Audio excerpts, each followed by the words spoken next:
Hello, ഉറങ്ങലാണ്. Big boss കഴിഞ്ഞ് രാകേഷ് ഔട്ടായാ? പൂജ ഔട്ടായാ? പൂജ വിട്ടായോ? രാകേഷ് പോയാ? ഇത് കാണുന്നൊന്നുമില്ല. അപ്പൊ കൊടുത്തു. ബിരിയാണി എന്നാവര് ബിരിയാണിയോ? എന്നാ മന്തിയാ?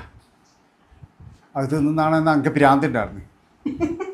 അവർ മന്തി തിന്നാണ് എനിക്കതിൽ ഇവിടുന്ന് വന്നിട്ട് ഇതെല്ലാം സെലക്ട് ആയിട്ടിട്ട് വരാൻ അഞ്ചാളാ.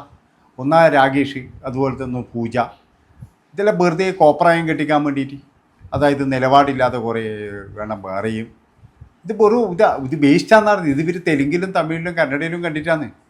ഇത് ബേസ്റ്റാന്ന് ശരിക്ക് നമ്മൾ വിചാരിക്കുന്ന പോലെയൊന്നുമല്ല. ഈ തമിഴിലും കന്നഡയിലും കണ്ടപ്പോൾ ഈ അഗ്നി പരീക്ഷ എന്ന് പറഞ്ഞു കഴിഞ്ഞാൽ ഞാൻ ഓർത്ത് തന്ന തീയിലൂടെ ഇങ്ങനെ എല്ലാവരും നടക്കുന്നതാണ്. എന്ത് തീയൊന്നും കാണുന്ന കൂടിയില്ല ഇവിടെ എന്ന് പറഞ്ഞു കഴിഞ്ഞാൽ ഇങ്ങനെ ചൊട്ടൽ. ആ തീറ്റ് കണ്ടിട്ട് ചെങ്ങായി ബായിന്ന് വെള്ളം ഇത് പിന്നെ എന്താ പറയുക കപ്പലോടി കളിച്ച്.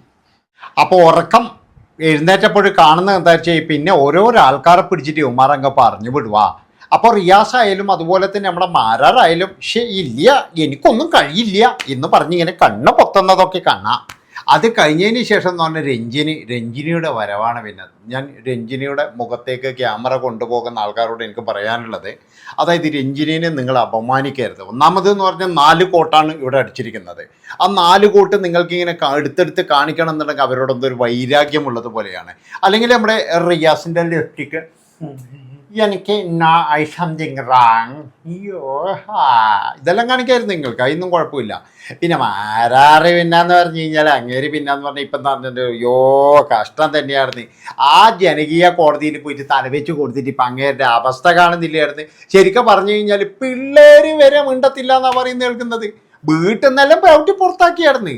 കാരണം എന്താണെന്ന് ചോദിച്ചു കഴിഞ്ഞാൽ പണ്ട് മാരാറെ കൊണ്ട് അഭിമാനമായിരുന്നു. ഇപ്പം ശരിക്കും പറഞ്ഞു കഴിഞ്ഞാൽ വീട്ടുകാർക്കും നാട്ടുകാർക്കും എന്തിനധികം പറയുന്നത് പെറ്റ തള്ളക്ക് പോലും എന്ന് പറഞ്ഞു കഴിഞ്ഞാൽ ഇപ്പം അപമാനമാണ്. അങ്ങനെയുള്ള ഒരുത്തൻ ഏതായാലും പോട്ടെ. ആ റെനീഷ് ഉണ്ടായതുകൊണ്ട് ആ ഷോ ഇങ്ങനെ മിന്നിച്ചു പോകുന്നത്. അങ്ങനെ ഓരോരുത്തരെ വിളിച്ചിട്ട് ഇപ്പോഴും എന്ന് പറഞ്ഞാൽ തീറ്റയെല്ലാം കഴിഞ്ഞിട്ട് ഇപ്പോൾ പിന്നെ അങ്ങ് പറഞ്ഞു വിടില്ല. ശരിക്കും പറഞ്ഞു കഴിഞ്ഞാൽ ഉള്ള കാര്യം ഞാൻ പറയാലോ, ഇവരൊന്നും പേര് നമുക്ക് ഓർത്ത് വെക്കാൻ അങ്ങനെ അങ്ങ് കഴിഞ്ഞിട്ടില്ല കേട്ടാ. ആ പൂജ എന്ന് പറയുന്നതിൻ്റെ പേര് ഓർത്ത് വെക്കാറുണ്ട്. കാരണം എന്താ വെച്ചാൽ ഇടയ്ക്കിടയ്ക്ക് ഒരു നെഗറ്റീവ് അങ്ങ് തള്ളി കൊടുക്കുന്നുണ്ട്. അതുകൊണ്ട് പൂജേനെയും പിന്നെ രാകേഷിനെ അതുപോലെ തന്നെ എന്ന് പറഞ്ഞു കഴിഞ്ഞാൽ അങ്ങ് എന്താ പറയേണ്ടത്, ആ മുടി മൊത്തത്തിൽ കളറടിച്ച് അങ്ങനെ കുറയണുണ്ട്. പിന്നെ വേറെ ഒരു കാര്യം എന്താണെന്ന് വെച്ച് കഴിഞ്ഞാൽ ഇവരൊക്കെ ഒരുപാട് തെറ്റിദ്ധാരണ മൂലമാണ് ഇവിടെ വന്നിരിക്കുന്നത്. അതായത് ഈ അഗ്നി പരീക്ഷയിലൂടെ എന്തെങ്കിലും ഒന്നാവണം, അല്ലെങ്കിൽ എന്തെങ്കിലും ഒന്ന് പേരെടുക്കണം എന്നുള്ള തരത്തിൽ പൂജ ഒരു ശ്രമം നടത്തിയിട്ടുണ്ട്. ഇല്ലയെന്നൊന്നും പറയാൻ പറ്റില്ല. പൂജ എന്ത് ചെയ്തു അറിയാം, ഒന്നുകിൽ ഇവിടുന്ന് പേരെടുത്തിട്ട് വേണം. ഏതായാലും പൂജ ഇന്ന് ഔട്ടായിട്ടുണ്ടെങ്കിലും പേരെടുത്തിട്ടാണ് പോയിരിക്കുന്നത്.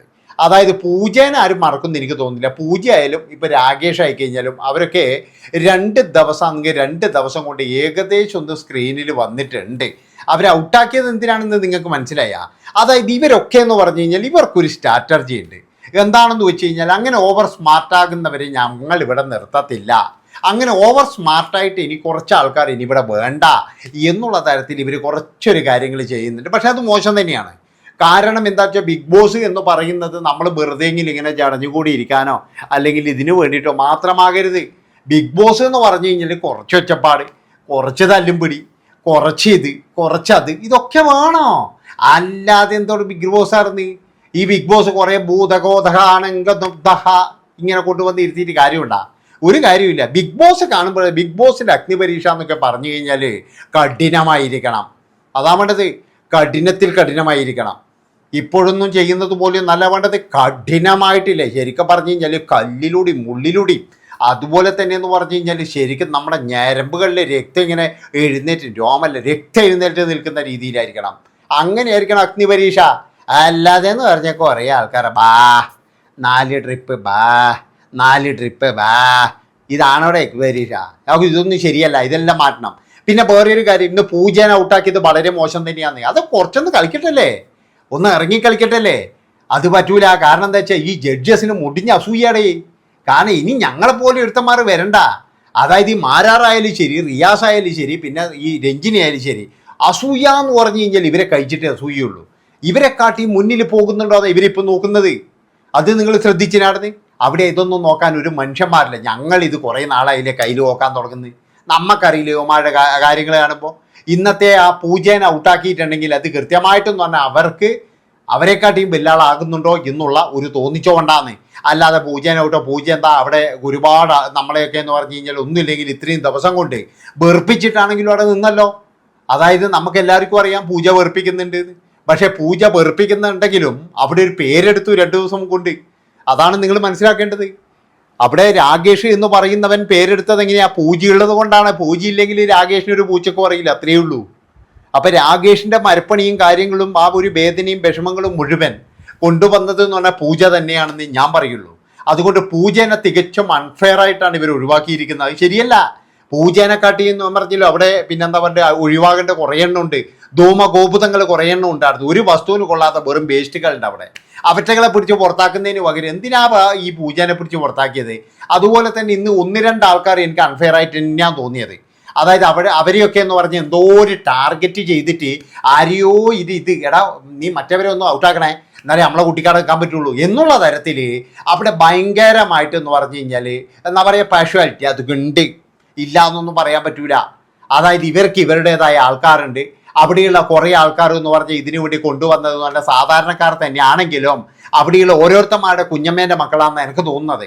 കാരണം കാണുമ്പോൾ അങ്ങനെ ഇതിലും വലിയ ടാലൻറ്റില്ല ആൾക്കാരുടെ കൊണ്ടുപോയി കൊടുത്തിട്ട് വരെ കിട്ടിയില്ലടോ. അതുകൊണ്ടല്ലേ പറയുന്നത്.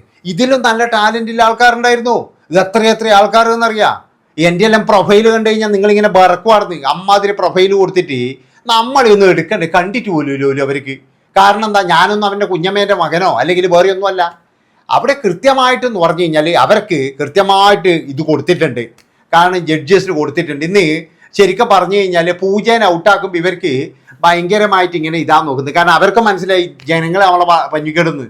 അത് കൃത്യമായിട്ട് മനസ്സിലായിട്ടുണ്ട്. അൺഫെയർ തന്നെയാണ്. ഇന്ന് പുറത്തു പോയ ഒരാളെങ്ങാനേ ഉള്ളൂ അയാൾ പുറത്തു പോകാൻ വേണ്ടിയിട്ട് സാധ്യതയില്ല. ബാക്കി ഔട്ട് ആയതൊക്കെ എന്ന് പറഞ്ഞു കഴിഞ്ഞാൽ നല്ല ആൾക്കാർ തന്നെയാണ്. ആ ഒരു മഞ്ഞ അവൻ്റെ ഒരു ടോപ്പ് ഇട്ടിട്ടൊരു പെണ്ണുണ്ടല്ലോ, ആ പെണ്ണ് പറയുന്നത് കേട്ടില്ല, എൻ്റെ ടാലൻ്റ് ഒന്നും ഇവിടെ കാണിച്ചിട്ടില്ല. കാരണം ഇവർക്കൊന്നും ടാലൻറ്റ് കാണിക്കേണ്ട സമയമില്ല. കാരണം എന്താ, ഇവർക്കൊന്നും റെക്കമെൻഡ് ഇല്ല. അവരൊക്കെ മൈജിന്നും മറ്റേ ഈ എന്നാ വെള്ള സ്വർണ്ണത്തിൽ നിന്ന് കയറി വന്നവരാന്ന്. അപ്പോൾ വെള്ള സ്വർണ്ണക്കാർക്കോ മൈജിക്കോ ഒന്നും ഒരു വിലയില്ല ഇപ്പോഴും. ഇപ്പം ബല എന്ന് പറയുന്നത് ഏഷ്യാനെറ്റിൻ്റെ ത്രൂ വന്ന ടീമുണ്ട് കുറച്ച്. അതൊക്കെ എന്ന് പറഞ്ഞു കഴിഞ്ഞാൽ യുവന്മാരുടെ അതിൻ്റെ ഉള്ളിൽ പണിയെടുക്കുന്ന അമ്മയുടെ കുഞ്ഞമ്മയുടെ മക്കളാണ്. ഉള്ള കാര്യം എന്താ പറയുന്നതിന്. അല്ലാതെ അവരെയൊക്കെ ഈ പുറത്തായവരൊക്കെ പിന്നെ ഷാജീൻ്റെ ആളും പിന്നെ എന്ന് പറഞ്ഞാൽ വെള്ള ഗോൾഡിൻ്റെ ആളുമാണ്. അതുകൊണ്ട് വെള്ള ഗോൾഡിനോട് ഷാജിയോടും എനിക്ക് പറയാനുള്ളത് നിങ്ങളൊന്ന് ചിന്തിക്കിരുത്തിയിട്ട് അതാ വേണ്ടതായിരുന്നു. നിങ്ങൾ ആളെ പിടിച്ച് പുറത്താക്കുന്നതാണെന്നില്ലേ? അല്ലേ, നിങ്ങൾ നോക്ക്, നിങ്ങളിപ്പോൾ ഇന്ന് പുറത്തായ ആളെ നോക്ക്. ഞാൻ വെള്ള ഗോൾഡിൻ്റെ അടുത്ത് വന്നെയാണ്. ഇന്നലെ പുറത്തായത് വെള്ള ഗോൾഡിൻ്റെ അവർ, പിന്നെ ഇന്ന് പുറത്തായത് ഷാജീൻ്റെ അവർ. എന്തൊരു അതിശയം ഇത്. അതുകൊണ്ടാണ് ഞാൻ പറയുന്നത് അവിടെ ഭയങ്കരമായിട്ടുള്ള അൺഫെയറിംഗ് ആണ് നടക്കുന്നത്. അവർക്ക് ഇപ്പോഴും എന്ന് പറഞ്ഞു കഴിഞ്ഞാൽ കുറേ ദിവസം ഈ ഷോയങ്ങ് കൊണ്ടുപോകണം. അതിനുശേഷം ഒരു 4-5 ആളെ തിരഞ്ഞെടുക്കണം, അത്രയേ ഉള്ളൂ. അല്ലാതെ വേറെ ഒന്നും ഇവിടെ സംഭവിക്കാനൊന്നും പോകുന്നില്ല. ഇതാണ് എനിക്ക് ഇന്നത്തെ റിവ്യൂവിൽ തോന്നിയൊരു കാര്യങ്ങൾ. സത്യസന്ധമായി പറഞ്ഞു കഴിഞ്ഞാൽ രഞ്ജിനി ആയാലും അതുപോലെ തന്നെ എന്ന് പറഞ്ഞു കഴിഞ്ഞാൽ മാരാറായി കഴിഞ്ഞാലും റിയാസ് ആയിക്കഴിഞ്ഞാലും 3 എണ്ണത്തിനെന്ന് പറഞ്ഞു കഴിഞ്ഞാൽ അവിടുന്ന് കൊടുക്കുന്ന വിവരങ്ങൾ അനുസരിച്ച് ഇവിടെ ഇങ്ങനെ ആടുക, അത്ര മാത്രമേ ഉള്ളൂ. ആടി ബാമ്പേ ആടാടി ബാമ്പേ ആടാടി ബാമ്പേ മൂന്ന് പാമ്പുകൾ ഇങ്ങനെ ആടാടി ബാമ്പേ. അതായത് അവരവിടെ നിന്ന് ഇങ്ങനെ നാക്കുമ്പോൾ ഈ 3 ആള് മാരാറ് നീ ഔട്ട് അപ്പോൾ മറ്റവൻ പറയും നീ ഔട്ട്, അപ്പോൾ ഒരുത്തൻ പറയും എനിക്ക് കാണാൻ കഴിയൂ എന്ന് പറയായിരുന്നു. ഇതാണ് അവിടെ സംഭവിക്കുന്നത്. ഇതൊക്കെ കേൾക്കുമ്പോഴും നമ്മൾ വിചാരിക്കും ഭയങ്കരം തന്നെ ഇത് സംഭവം ഭയങ്കരം. ഏതായാലും ലാലേട്ടൻ ഇപ്പോൾ ഒന്നും വരത്തില്ല കേട്ടാ. അങ്ങേരൊന്നും ഇവന്മാരുടെ ഈ ചൊറിയൻ്റെ ഇതിനകത്തൊന്നും വരത്തില്ല. ഒന്നാമതെന്ന് പറഞ്ഞാൽ അങ്ങേർക്ക് അല്ലെങ്കിൽ തന്നെ എന്ന് പറഞ്ഞാൽ എന്താ ഒരുപാട് പേര് ദോഷമുണ്ട് ഈ ബിഗ് ബോസിൽ വന്നിട്ട്. ഇനിയിപ്പോൾ ഈ ചൊറിച്ചലിൻ്റെ ഇടക്കും കൂടി വന്നിട്ടുണ്ടെങ്കിൽ പിന്നെ തീർന്ന കഥ. ഇതാണ് ഇവിടെ നടക്കുന്നത്, അല്ലാതെ വേറെ ഒന്നുമില്ല. അതുകൊണ്ട് ഞാൻ പറയുകയാണെ നമ്മളെ റിവ്യൂ കൃത്യമായിട്ടുള്ള റിവ്യൂ ആണ്. അല്ലെങ്കിൽ നിങ്ങളുടെ അഭിപ്രായങ്ങളും നിർദ്ദേശങ്ങളും പറഞ്ഞു. ഈ റിവ്യൂ ശരിയല്ലേ ഞാൻ പറഞ്ഞത്? അതായത് ഔട്ടായത് മുഴുവൻ വെള്ളക്കാരോ വെള്ള സ്വർണ്ണക്കാരോ മൈജി ഷാജിൻ്റെ ആളോ ഏഷ്യാനെറ്റിൻ്റെ ആൾക്കാർ അവിടെ തന്നെയുണ്ട് ഇപ്പോൾ. ഞാൻ പറഞ്ഞല്ലോ കൃത്യമായിട്ടെന്ന് പറഞ്ഞാൽ അവർക്ക് അജണ്ടയുണ്ട്. നോക്കാം നമുക്ക് നാളെ. ഇനിയിപ്പോഴും പുറത്താകാൻ പോകുന്ന വെച്ചെന്ന് പറഞ്ഞാൽ അവിടെ കളിക്കുന്ന പിള്ളേർ തന്നെയായിരിക്കും, അല്ലാതെ കളിക്കാത്തവരൊന്നും പുറത്താവില്ല.